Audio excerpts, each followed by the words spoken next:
High guys, welcome back to my channel Anamika ব্লগে তোমাদেরকে স্বাগত জানাই। তো আজকে আমি একটা ঘরোয়া পদ্ধতিতে একদম সহজ উপায়ে কিভাবে ঘি তুলে সেটাই তোমাদেরকে দেখাবো।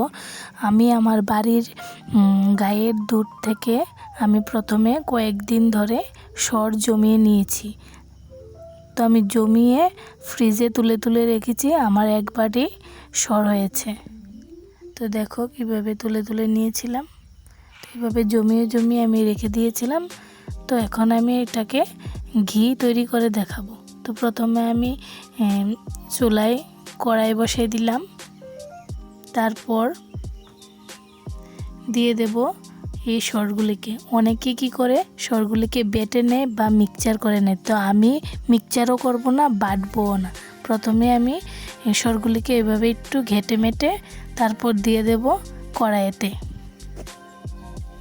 আমি কড়াইতে দুধের সরটাকে দিয়ে দিলাম।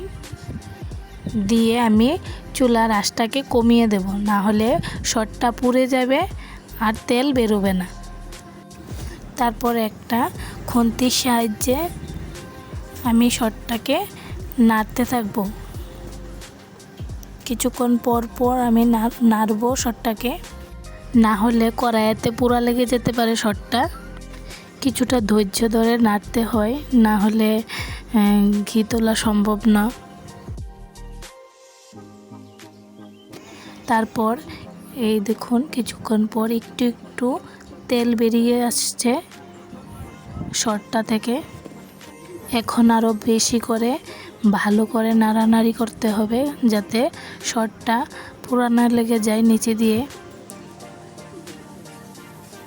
এই যে তেল বেরিয়ে আসছে। এইভাবে যদি ব্রাউন কালার চলে আসে তাহলে আমার সরটা থেকে তেল বেরিয়ে গেছে। একটু কালো কালো ব্রাউন ব্রাউন কালার চলে আসবে, তখন বোঝা যাবে যে আমার তেলটা বেরিয়ে গেছে।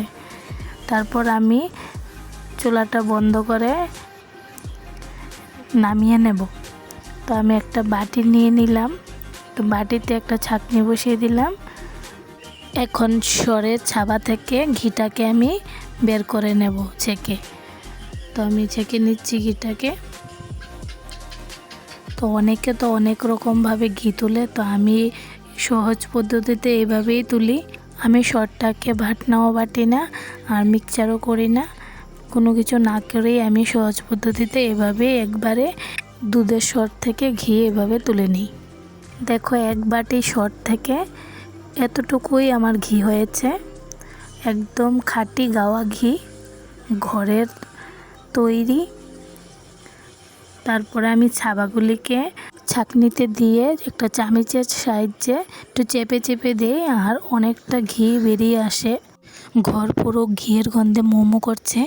তো আমার এতটুকু ঘি হয়েছে, দেখতেই পাচ্ছ তোমরা। আর একটু নুন ফেলে দিয়েছি, কারণ একটু দানা দানা ভাব চলে আসবে ঠান্ডা হলে। তারপর একটা ছাঁকনির সাহায্যে এই জারটাতে ঘিটা তুলে নিলাম। এই জারটাতে আমার আগের তৈরি করা ঘিও আছে, তো এটা ভর্তি করার জন্য তুলে নিলাম। তো এমন সহজ পদ্ধতিতে ঘি তৈরি করাটা কেমন লাগলো তোমরা সবাই কমেন্ট করে বলবা। আর আমার পাশে থাকবে, আমাকে সাবস্ক্রাইব করবে। তোমরা ভালো থেকো, সুস্থ থেকো, বাই।